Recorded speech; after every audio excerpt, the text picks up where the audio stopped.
A true story from Tennessee. When my daughter-in-law said, "This isn't a charity," I quietly took back the business I let them run. She wanted me gone. I took their income with me. This isn't a charity. We don't need you showing up with muffins and opinions. You're not an owner anymore. You're a leech, a parasite, feeding off work you don't even understand. Go back to your little smelly kitchen and let the real people work. I did not expect gratitude. Not really. Not after all these years. But I thought I still deserved decency. The morning I walked into the store, the very one I had built from scratch with my late husband, was like any other. A slow Tuesday, pale light pouring through the front windows, the scent of cardboard and detergent lingering in the air. I brought banana bread, warm and wrapped in wax paper, out of habit more than affection. They were at the back counter, my son Jason and his wife Amanda, arguing over an invoice. I waited until Amanda turned to grab the file folder before I said, "Sweetheart, I noticed this invoice from Samuel's Supply listed double the amount. I think it might be an error. You might want to double-check before it." Amanda didn't even look at me. She slammed the folder shut and spun around with a rage I'd only ever seen from the outside of police reports. "Oh my God," she barked loud enough for the front cashier to hear. "You're seriously questioning our invoices now?" And Jason flinched but didn't speak. "I'm just saying," I began gently, hands still holding the bread. She cut me off, her voice rising like sirens. "Do you even know what it takes to keep this place running now?" she hissed. "Do you know how much we've had to pay to keep the lights on? The staff paid, the shipments coming in." I opened my mouth, but nothing came out. Amanda stepped forward, arms crossed, eyes gleaming with venom.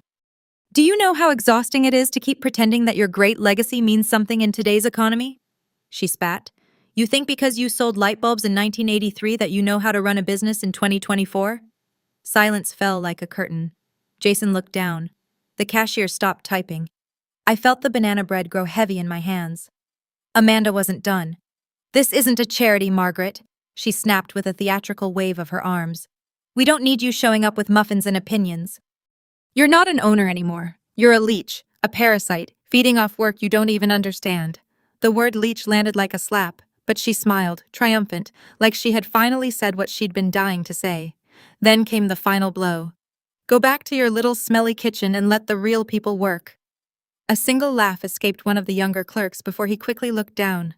Everyone else went stiff. No one said a word, not even Jason. Especially not Jason. I stood there blinking. I wasn't sure what hurt more, the insult or the fact that no one defended me, not even my own son. I looked at him. He looked at the floor. I turned without a sound. Walked past the shelves I once built by hand. Past the cash register where I used to tape lollipops for kids. Past the Employee of the Month plaques I used to polish with pride. Not a single person followed me. Not a single person thanked me for the banana bread. I stepped outside where the sunlight had gone flat. The wind pressed against my blouse, and I realized for the first time in years just how cold it had gotten. I did not cry. I did not scream. But something inside me shifted, quietly, permanently. They thought I was just an old woman clinging to memories. But what they forgot, what Amanda never bothered to learn, was that while they ran the day-to-day, I still owned the account that paid the bills. I had never removed my name from the company's founding documents. I had never handed over the deed or the original license or the master key to the systems. I had let them operate. I had given them the space to lead. I had stepped back, but I had never stepped out. That afternoon, I went home and pulled out the old file cabinet tucked in the guest room closet. It still smelled like lemon oil and printer ink. The metal clicked as I opened the drawer, and there it was. My name bold and clear on the account papers. My name on the tax records. My name on the LLC documentation. And every month for the past 20 years, the bank had sent me copies of the statements. I'd skimmed them, occasionally, checked for errors. I never said anything. But now, I saw it differently. It wasn't just numbers anymore. It was leverage, power they forgot I had because I chose to be silent. I folded the papers, slid them into a fresh envelope, and placed them on my desk. I looked out the window of my quiet house, and for the first time in a long time, I did not feel alone.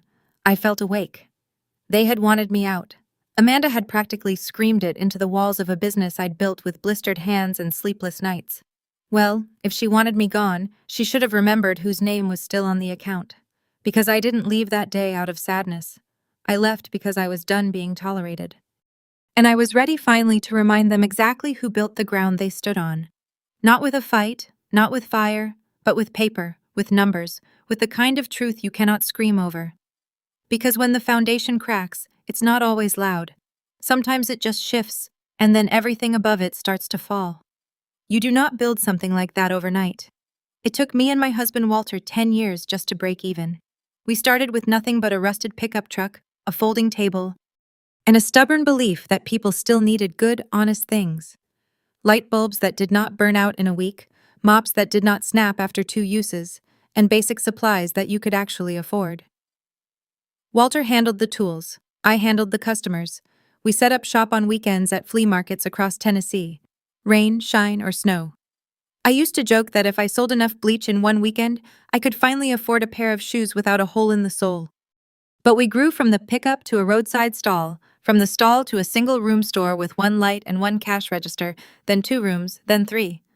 By the time Jason turned 12, we had a full storefront, 2 stories, and a small team of employees who called me Miss Maggie and knew Walter's laugh before they saw his face. We didn't get rich, but we earned enough to stop worrying about gas money. After Walter passed quietly at home one morning, just before our 35th anniversary, I kept the business going. It hurt at first, not just losing him, but having to walk past the shelf he built, the old coffee mug he left in the backroom sink, the way he used to write little notes on the supply orders just to make the delivery guys laugh. I didn't change anything for a while. I just ran the place like he would have wanted. Jason was 23 then. He'd just come back from 2 years of trying and failing to launch a tech startup with a college friend. When he asked to help with the shop, my heart jumped. I saw it as a full circle moment, the son stepping into the shoes of his father. Legacy continuity. I thought finally someone who will carry this without needing me to carry them. And for a while it felt that way. Jason was good with customers quicker than I was with spreadsheets. He had ideas about online ordering and digital inventory systems. I didn't always understand them, but I encouraged him. He said he wanted to grow the business, modernize it. I said yes. And in doing so, I began to step back. First, I stopped coming in daily, then weekly. Eventually, I was only there for tax season and holidays, but I never signed over the full rights. I kept my name on the LLC. I remained the primary account holder for the no one ever asked me to remove it, and I never offered. Every month, the bank sent me the statements. I barely glanced at them, trusting that things were fine. Jason took care of the storefront. Amanda, once she came into the picture, took over inventory and vendor management. I focused on gardening, quiet mornings, and the little house Walter and I used to dream of retiring in, but I never disconnected completely. The system had been set up with me at the core. Everything filtered back to me, even if they no longer noticed. It wasn't until the night after Amanda's outburst that I started reading the reports more closely. The folder of bank statements had been sitting in my hall cabinet for months, untouched. I pulled it out, sat at the kitchen table, and flipped through them with the glasses I rarely wore. At first, it all looked standard. Supply orders, payroll, utilities. Then I noticed something. A weekly withdrawal. Always the same amount. Always labeled Operations Float, but with no corresponding receipt or explanation. I checked back through the previous months. It was consistent, every Thursday, sometimes split into 2 entries, sometimes pulled at once, thousands of dollars gone. I checked the vendor statements next. Invoices paid to companies I had never heard of. Shell names, vague descriptions like specialty logistics or customer optimization. They sounded like real businesses, but they were not on our original supplier list. I dug deeper, traced routing numbers, cross-referenced the amounts, and that's when I felt it. Not anger, not yet, but a slow, cold confirmation. Someone was bleeding the business, not just skimming off the top, but doing it through deliberate, coordinated entries. And I had let it happen because I trusted them, because I believed that blood wouldn't betray. But blood does not protect you from entitlement. Legacy does not guarantee respect. I sat back in the chair, stared at the numbers, and felt the weight of every silent month I had spent in the background. Every time I let Amanda wave me away, every time Jason didn't speak up, every time I told myself it was fine, it was not fine. And now I had proof, not just of carelessness, but of theft. They thought the past no longer mattered. But they forgot one thing.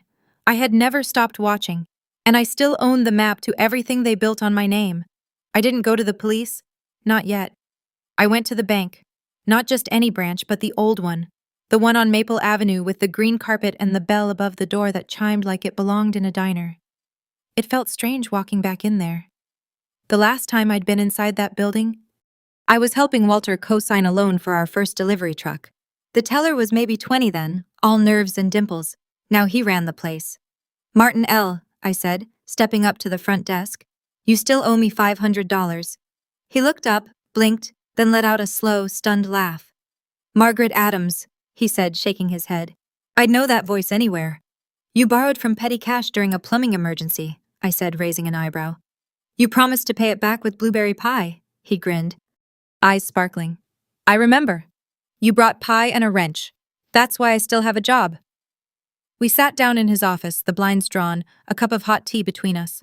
I showed him the records, the duplicate transactions, the withdrawals labeled float with no corresponding deposits. Martin leaned back, lips pursed. This isn't just careless bookkeeping, he said. This is structured, intentionally layered. It's not large enough to trigger federal red flags, but it's consistent. Too consistent. He tapped a few keys, then turned his screen toward me. There's a second account, he said. Opened under the business name, but with a different EIN. Same business address, different registration. It was added 6 months ago. Guess whose name's on the contact info? He didn't need to say it. Amanda. She had set up a shadow account. I nodded, jaw tight. She's been funneling cash out, probably off the book sales or inventory overcharges. I've seen shell vendor names that don't match with any approved supplier. They're laundering small amounts, just enough to keep under the radar. Martin looked at me, sympathy and quiet admiration blending on his face. You want to flag it? He asked. Freeze it? Not yet, I said. Not until I understand the full scope. Because if I move too early, she'd cover her tracks, erase the invoices, spin the story, and I wasn't interested in vengeance. I wanted the truth documented, so I went back to work, not in the store, but in the records. I traced payments made to a L&J distribution, supposedly based in Chattanooga. When I called the listed number, it went straight to voicemail. I searched the registration, found nothing but a P.O. box and a defunct website. Another invoice went to Bright West Marketing, which claimed to manage the store's social media campaigns. Funny thing was, the store barely had a Facebook page, and Amanda had always dismissed digital marketing as wasteful. That's when the pieces started falling into place. She was laundering money, hiding small amounts through ghost vendors, possibly run by friends or family. And Jason, either he was blind or he was pretending to be. I printed everything, dated it, annotated each payment trail. I built a case like I'd once built inventory systems, slow, careful, undeniable. It hurt. Not just because of the fraud, but because I saw it coming. I saw the way Amanda changed once she realized Jason had control. I saw the way she scanned the employee handbook like a hawk, then rewrote it to remove holiday bonuses. I saw how she cut hours for the oldest staff first. I saw it all, and I had stayed quiet, thinking I was being generous, letting them find their way. But silence, I realized, is not always kindness. Sometimes it's complicity. One afternoon, I followed Amanda's car. He drove to a quiet strip mall 2 towns over, parked in front of a boutique I didn't recognize. She went inside, stayed 10 minutes, came out with a small envelope. I waited. Then I went inside. The woman behind the counter smiled. Can I help you? Yes, I said, tapping the receipt printer. Can I see your vendor log for Bright West Marketing? She froze. I'm sorry, I smiled, soft but steady. Don't worry, you won't get in trouble. I just need to confirm whether it's a real business or just a name your friend uses when she needs to move cash. The woman didn't answer, but her eyes did. That night, I sat on the porch with the file folder in my lap and the wind pressing against the screen door. It wasn't rage that filled me. It was resolve. I didn't need to yell. I didn't need to shame them publicly. I just needed to finish building the truth because what Amanda had built was a house of cards. And I had found the breeze. The first person I called wasn't the IRS. It was Evelyn. She used to come into the store every other Thursday years ago, always dressed in a navy blue pantsuit, always with a folder tucked under her arm. We sold her printer cartridges and filing cabinets. She told me once that she admired how I did business. Quietly, cleanly, no drama. Back then, she was a junior attorney at a local firm. Now she ran her own practice. I still had her card tucked in a Rolodex on my hallway shelf. Evelyn Martinson speaking. Still keeping people out of jail? I asked a pause, then laughter. Margaret Adams, are you calling me to finally sue your landlord for bad plumbing?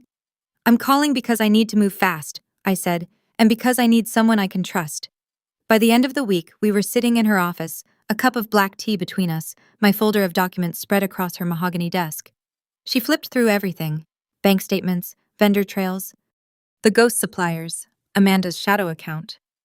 When she got to the notarized business documents with my name as primary owner, she smiled. "You've got them cornered," she said. "I don't want a court battle," I replied. "I just want to take back what I built." She nodded. "Then here's what we'll do." We spent 2 hours drawing up a plan. Step 1, freeze the shadow account. Evelyn filed a notice through the bank's legal department, citing misuse of business identity and unauthorized financial activity under the parent entity. Martin, the branch manager, made the call himself. Step 2, pull the operating capital. I withdrew every cent from the primary business account, $68,400 in total, and transferred it to a protected trust account under my name. It was clean, legal. I owned the company. I was simply reclaiming funds. Step 3. Issue a formal demand for independent audit. Evelyn drafted the letter with surgical precision. We sent it by registered mail, email, and just for old-fashioned flavor. Fact. Step 4. Alert the Tennessee Department of Revenue to potential tax discrepancies tied to the shadow vendor trail. We didn't accuse. We simply pointed out inconsistencies. That's all it took to raise a red flag. By Tuesday, the trap was set. I went back home, poured myself a glass of sweet tea, and waited. It didn't take long. The phone rang at 7:42 p.m. Caller ID. Amanda. I let it ring twice before picking up. She didn't even say hello. "What the hell did you do?" she screamed, voice shrill, panic barely hidden beneath the rage. "The accounts are frozen. We can't pay suppliers. What are you playing at?" I sipped my tea. "I'm not playing, Amanda. I'm cleaning. This is illegal," she hissed. "You can't just take our money. This is our company." I smiled. "No, Amanda. It's my company. You borrowed it.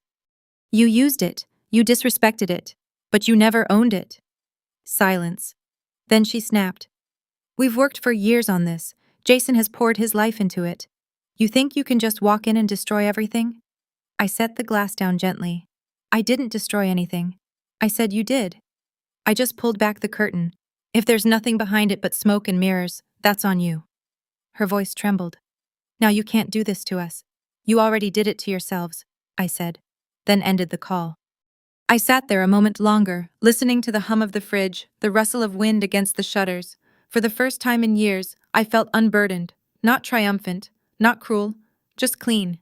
The kind of clean you only get after scrubbing something for hours, knowing it will never be perfect. But at least now it is yours again. That night, I folded Evelyn's letter into an envelope, sealed it, and wrote 2 words across the front in cursive return claim. And with that, I reclaimed not just my business, but my name, my voice, and the dignity Amanda thought I had traded for silence. She was wrong. I had not traded anything. I had simply waited. And now the waiting was over. You can always tell when a business is dying, not by the numbers, but by the silence. The hum of printers slows. The break room becomes quieter. People walk a little faster, speak a little softer, avoid eye contact in hallways. They stop putting pictures on their desks. They stop refilling the candy jar. By Thursday, the cashier, Shell, called in sick. On Friday, one of the stock boys texted Jason, "Are we getting paid this week? My rent's due." No answer. Vendors started calling. Emails bounced back from Amanda's inbox, which had mysteriously gone offline. The store's Instagram page went from new arrivals to account not found. I heard from Martin again. "They missed their loan payment," he said. "No response to our notices." "How long do they have?" I asked. Technically 3 days, but the truth was they were already out of time. Online reviews began to shift. Customers complaining of delayed orders, rude responses, and unshipped products. Someone on Yelp said they'd been promised a refund for a back-ordered vacuum, but hadn't heard anything in weeks. Then the returns came. Boxes showed up at the store unopened, labeled refused or returned to sender. There was no staff to sort them. Amanda had slashed hours to save money. And most part, timers had simply stopped showing up. By Monday, Jason came to my house. He didn't knock right away. He just stood in the driveway, hands in his pockets, like he was still thinking it over. I opened the door before he could raise his hand. "Hi," he said. His eyes were swollen, tired, the same eyes he had as a boy when he'd come home with scraped knees, trying to hide the tears. I said nothing. He stepped inside slowly, like a man walking into a church he had not visited in years. "Mom," he began, then stopped. The words sounded heavy in his mouth. I waited. We are ruined," he said. "Amanda's trying to talk to new suppliers, but no one will work with us now. They think we're unstable." He looked at me, pleading. "Mom, why are you doing this? We're your family." I didn't answer right away. I walked over to my desk, opened the drawer, and pulled out a worn file folder, aged, yellowed, corners soft from years of handling. I handed it to him. He opened it. There on the first page was the business registration from 1991. My name written in black ink. Margaret L. Adams, founder and principal owner. He stared at it for a long time. "I never changed it," I said quietly. "You never asked. You assumed." He looked up, throat tight. "But we worked so hard." "You worked hard," I agreed. "But you worked off a foundation you did not build. And then you let Amanda tear it apart." He shook his head, voice cracking. "She didn't mean to. She meant every word she said to me in that office." I interrupted gently but firmly. "You both did, and that's fine. You're adults. You wanted control. You had it." I stepped back, folding my hands. "But control comes with consequence. You cannot disrespect the roots and still expect the tree to bear fruit." Jason looked like he wanted to speak, maybe defend himself, maybe apologize, but the words never came. He looked down again at the paper. The ink that time had not erased. And I saw it dawn on him the truth. Not just that he had lost the company, but that he had never really understood what it meant to own something, but to carry it, to protect it, to honor it. He left an hour later, quieter than he had arrived. He did not take the file with him. He just placed it gently back on the table and walked out, shoulders hunched, hands empty. And I sat alone with the sun beginning to dip below the horizon. The silence in the house no longer cold, but clean, because sometimes what falls apart is not broken. It is simply what was never built strong enough to last. There's a phone number I hadn't dialed in over 15 years. It still lived in my address book, written in smudged ink beside the name Fred B. Old Mule. Old Money. That was my husband Walter's nickname for him. A stubborn man with calloused hands and a face like weathered oak. Fred had run a rival hardware store 3 towns over. Back in the day, we competed over everything. Price wars, supplier contracts, who had the better 4th of July sale. But we never hated each other, just 2 aging war horses riding the same dirt road in opposite directions. Amanda once called him a fossil, said his storefront smelled like mothballs and failure. She laughed at how he still used fax machines and handwritten ledgers. Funny thing is, Fred's business outlasted 3 recessions. Never flashy, but always upright. I remembered that. So I called him. He answered on the second ring. "Fred Barker speaking. This is Margaret Adams." A pause. "Lord have mercy," he muttered, then chuckled. "To what do I owe the pleasure of a call from my oldest nemesis?" I smiled. "I'm about to hand you the opportunity of a lifetime." By Friday, we were sitting across from each other at McCormick's Diner, same booth we used to meet in once a year to bury the hatchet over cornbread and bitter coffee. Fred looked older, sure. But he still had the same steel in his eyes, the kind of man who didn't need many words, just good terms and a firm handshake. I slid the folder across the table.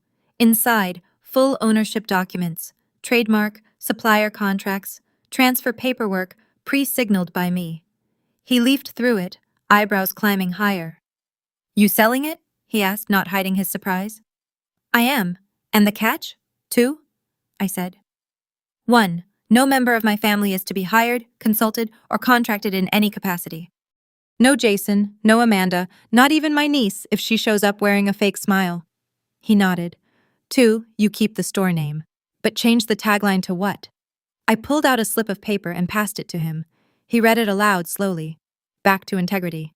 He looked up. His lips twitched into something like a grin. "You always were the quiet type with the sharpest knives," he said. "No knives," I said softly. "Just standards," Fred tapped the folder. "Everything looks clean." "Business in the black?"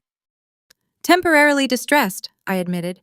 "But the bones are solid, the inventory is good, the customer base is loyal if you win them back with honesty."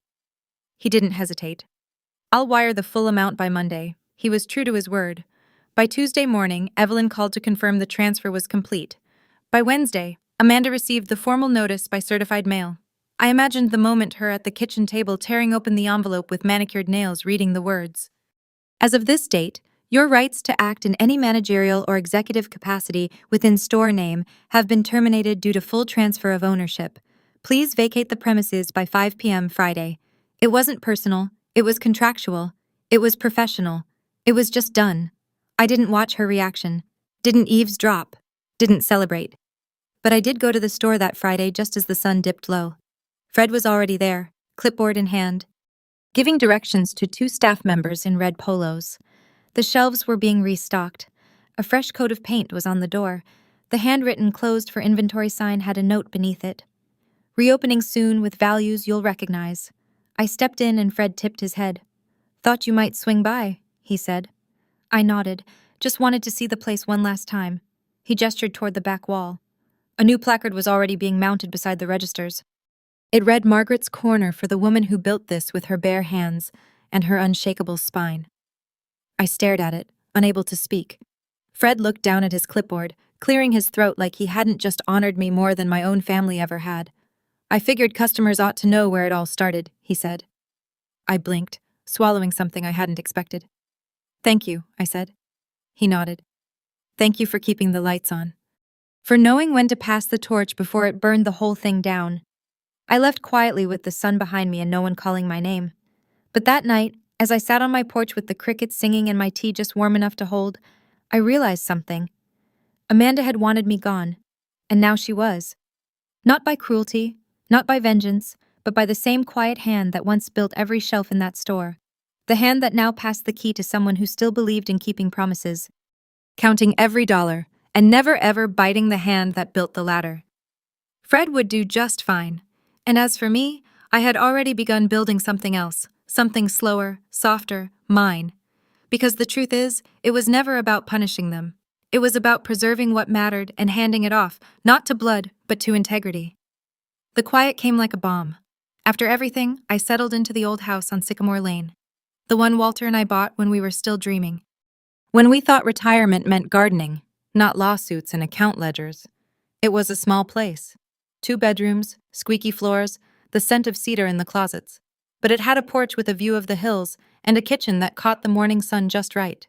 And most importantly, it had peace.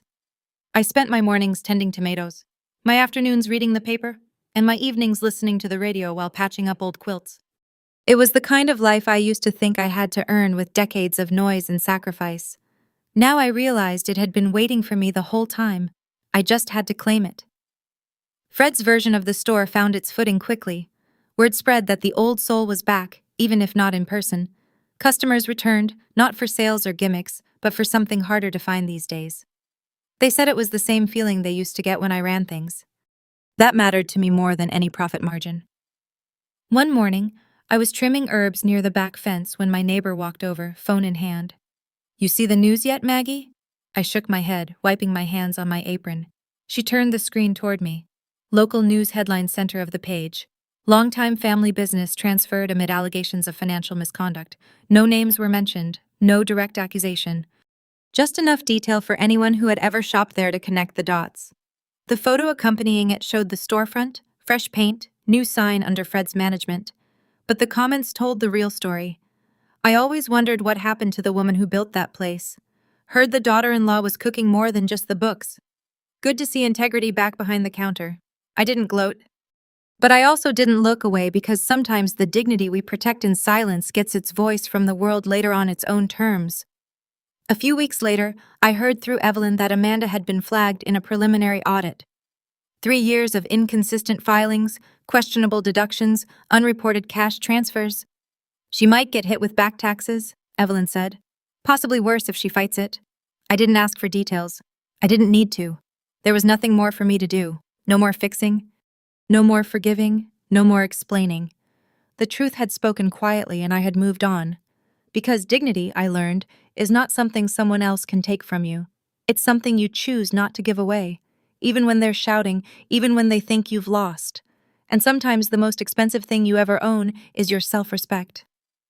I sat on my porch that evening sipping tea, listening to the wind rustle through the trees and thought. They tried to shame me for sitting still. But stillness isn't weakness. Sometimes it's the final firm stand. It was a warm Sunday evening when she asked me. Lena, my neighbor's daughter, no more than 22, sat on the edge of my porch with her knees pulled to her chest and curiosity in her eyes. You were the one who used to run that store, right? She asked, squinting toward the horizon. I nodded, folding my newspaper. My mom said you started it with your husband, that it was a real family place. It was, I said, until it wasn't. She hesitated, biting her lip. Do you miss it? The business? I smiled slow and soft.